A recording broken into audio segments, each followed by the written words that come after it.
स्वागत है आप सबका आज के हमारे इस वीडियो में। आज का ये वीडियो हमारा class 11th business studies chapter number 1 जो कि हमारा है बिजनेस ट्रेड एंड कॉमर्स। ये हमारा लेक्चर नंबर 1 होने वाला है। आज हम क्लास 11th नया सब्जेक्ट नया चैप्टर स्टार्ट करने जा रहे हैं। अकाउंटेंसी का जो पहला वाला चैप्टर है वो हमने ऑलरेडी कंप्लीट कर लिया है एंड अब हम डिस्कस करने वाले हैं हमारा बिजनेस स्टडीज़ का चैप्टर नंबर 1। इसके बाद हम करेंगे अपना इकोनॉमिक्स का एक चैप्टर। ऐसे ही हम एक एक चैप्टर करते करते पूरा सिलेबस ख़त्म कर डालेंगे बहुत ही जल्द। आज के इस वीडियो में ध्यान दीजिए सबसे पहले, और ये जो नोट्स है ये पूरी जो नोट्स है ये आपको फ्री ऑफ कॉस्ट अवेलेबल है। कहाँ पे? हमारे टेलीग्राम चैनल पे। टेलीग्राम चैनल का लिंक कहाँ है? आपको डिस्क्रिप्शन या फिर कमेंट बॉक्स दोनों में से कहीं पर भी आपको मिल जाएगा। तो आप वहाँ से उसे ज्वाइन कर लीजिए हमारा टेलीग्राम चैनल को एंड इन्जॉय करिए आप फ्री ऑफ कॉस्ट हमारी नोट्स को। एंड इस वीडियो को लाइक कर दीजिए, अपने दोस्तों के साथ प्लीज़ शेयर कर दीजिए एंड कमेंट कर दीजिए एक प्यारा सा, अगर कुछ नहीं आता एक प्यारा सा हार्ट डाल दीजिए, बस और कुछ नहीं चाहिए। एंड चलिए स्टार्ट करते हैं आज का हमारा वीडियो। सबसे पहले हम जानते हैं हमारा जो चैप्टर नेम है बिजनेस ट्रेड एंड कॉमर्स। इसमें हम बिजनेस क्या होता है वो जानेंगे, ट्रेड क्या होता है वो जानेंगे एंड कॉमर्स आखिर होता क्या है। कॉमर्स आपने ले तो लिया बट होता क्या है कॉमर्स, अगर आपसे कोई पूछे तो आप क्या बताएंगे। तो वही सब हम इस वीडियो नहीं मतलब इस चैप्टर में पूरा थ्रू आउट जानेंगे। सबसे पहले हमारा आता है economic and non economic activities. ये होता क्या है चलिए अब जानते हैं। All human beings have different types of needs, so in order to fulfill those needs they have to perform some or the other activity. Human activities are classified into economic and non-economic activities। यानी कि जो हमारे human beings हैं उनको अपनी जो needs हैं उसको फुलफिल करने के लिए कुछ ना कुछ काम करना ही होगा। अब उन कामों को हम दो भागों में बांट सकते हैं। पहला होता है इकोनॉमिक एक्टिविटी एंड दूसरा होता है नॉन इकोनॉमिक एक्टिविटी। सारी चीज़ों को ऑलमोस्ट दो भागों में बांटा जा सकता है। अब क्या होता है ये इकोनॉमिक एक्टिविटी, क्या होता है नॉन इकोनॉमिक एक्टिविटी, अब जानते हैं। सबसे पहले हमारा आता है इकोनॉमिक एक्टिविटी। तो हमारी जो इकोनॉमिक एक्टिविटी होती है those activities whose objective is to earn money और टू क्रिएट वेल्थ। ऐसी चीज़ें जिसमें हमारा मेन ऑब्जेक्टिव जो होता है वो होता है पैसा कमाना, चाहे जैसे कमाना है, पैसा कमाना है, वेल्थ जनरेट करना। वेल्थ मतलब अपनी वैल्यू बढ़ाना, पैसे कमाना इन टर्म्स ऑफ मनी। जब हम पैसे कमाने के लिए कोई काम करते हैं, अपनी वेल्थ बढ़ाने के लिए कोई काम करते हैं तो उसे हम इकोनॉमिक एक्टिविटी कहते हैं। For example people work in factories, cooking food in restaurant, a teacher teaching in school.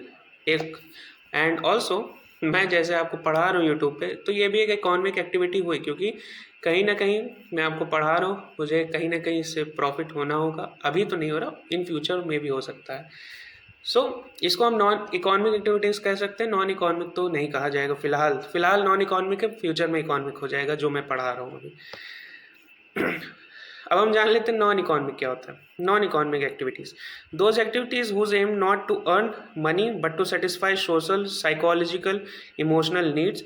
For example love, sympathy and patriotism. यानी कि जब हम कोई काम बिना इस एम से करते हैं कि हमारा जो psychological, social and emotional needs को सेटिस्फाई हो जाए, वैसे काम जब हम करते हैं तो उसे हम नॉन इकोनॉमिक एक्टिविटी कहते हैं। फॉर एग्जांपल आपकी जो मदर है, आपकी माता जी, वो आपको खाना बना के देती हैं स्वादिष्ट, तो वो एक तरह से नॉन इकोनॉमिक एक्टिविटी। ऐसा नहीं कि वो आपको खाना बना के देती हैं तो बदले में आपसे पैसा लेती कि हाँ लाओ भाई पैसा दे दो, नहीं, वो एक नॉन इकोनॉमिक एक्टिविटी हुई। एंड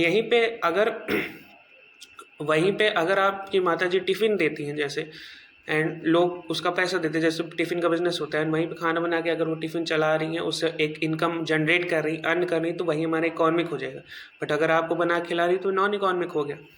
तो आई होप आपको ये बेसिक डिफरेंस समझ आएगा। तब भी नहीं आए तो कॉमेंट बॉक्स ओपन है, आप पूछ सकते हैं। अब हम जानते हैं हमारा कॉन्सेप्ट ऑफ बिजनेस। आखिर बिजनेस होता क्या है, इतनी देर जो हम बिजनेस स्टडीज़ कर रहे हैं होता क्या है। Business refers to those economic activity. Business एक हमारे इकोनॉमिक एक्टिविटी के अंदर आता है। अरे वाह, यानी कि इसमें हम वेल्थ जनरेट करेंगे और पैसे कमाने वाले हैं। Involving the purchase production and और sale of goods and services with the motive of earning profit by satisfying human needs in society की ह्यूमन नीड्स को सेटिस्फाई करके हम एक प्रॉफिट मोटिव से जब कोई काम करते हैं या फिर परचेज और प्रोडक्शन या फिर सेल करते हैं तो उसे हम बिजनेस कहते हैं। नहीं समझ आया? फिर से समझो। बिजनेस उस चीज़ को कहते हैं जब हम कोई चीज़, कोई goods and services, proper term में कहें गुड्स एंड सर्विसेज को हम या तो प्रोड्यूस करें, या तो सेल कर रहे हैं, या तो परचेज कर रहे हैं ह्यूमन नीड्स को सेटिस्फाई करने के लिए with a motive of earning profit. Motive क्या होना चाहिए? Profit earning on a regular basis. तो उसे हम बिजनेस करते हैं। जैसे आपके पास एक पेन है, आपके दोस्त को पसंद आ गया और तो आपके दोस्त ने 5 रुपये दिए और कहा भाई ये पेन मुझे दे दो, तो वो आपका बिजनेस नहीं कहलाएगा, वो एक बार हो गया। ऐसा नहीं कि आप रोज, और वहीं पे अगर आप रोज रोज पेन बेच रहे हो किसी को, तो आपका एक बिजनेस हो गया। कोई चीज़ रेगुलर बेसिस पे करनी है और उसमें प्रॉफिट का मोटिव होना चाहिए, तभी हम उसे बिजनेस का नाम देंगे। अब हम बात करते हैं हमारे characteristics of business. An economic activity, ये हमारी एक इकोनॉमिक एक्टिविटी होती है। Business in considered as an economic activity because it is, यहाँ पे इज़ होना चाहिए, an economic activity because it is undertaken with the objective of earning money. हमारे बिजनेस में एक अर्निंग मनी यानी कि मोटिव क्या होता है हमारा? प्रॉफिट अर्न करना, पैसे कमाना। तो इसलिए ये एक इकोनॉमिक एक्टिविटी कहलाती है। नंबर 2, प्रोडक्शन और procurement of goods and services. या तो हम गुड्स एंड सर्विसेज को प्रोड्यूस कर रहे हैं या प्रोक्योर कर रहे हैं, यानी कि उसको खरीद रहे हैं, वापस बेच रहे हैं, प्रोक्योर कर रहे हैं। तो business includes all the activities concern with the production और procurement of goods for sales. Services include transportation, banking, insurance. Goods में कंसिस्ट ऑफ कंज्यूमेबल आइटम्स, यानी कि बिजनेस में हम गुड्स एंड सर्विसेज को बेचते हैं, वही सिंपली लिखा हुआ है। उसमें या तो हम प्रोड्यूस करते हैं या तो प्रोक्योर करते हैं। और सर्विसेज जैसे होती हैं ट्रांसपोर्टेशन, बैंकिंग, इंश्योरेंस सर्विसेज हो गई, ये सब चीज़ होती है। एंड जो गुड्स होता है, गुड्स में हमारे कंज्यूमेबल आइटम्स भी आते हैं। कंज्यूमेबल आइटम्स का मतलब होता है जो चीज़ें हम कंज्यूम कर सकते हैं, लाइक कोल्ड ड्रिंक का बॉटल, मतलब कोल्ड ड्रिंक जो होता है उसको आप पी सकते हैं, चिप्स का पैक हो गया, बिस्किट हो गया, वो सब चीज़ें हमारे कंज्यूमेबल आइटम्स होते हैं। नंबर 3, सेल और exchange of goods and services.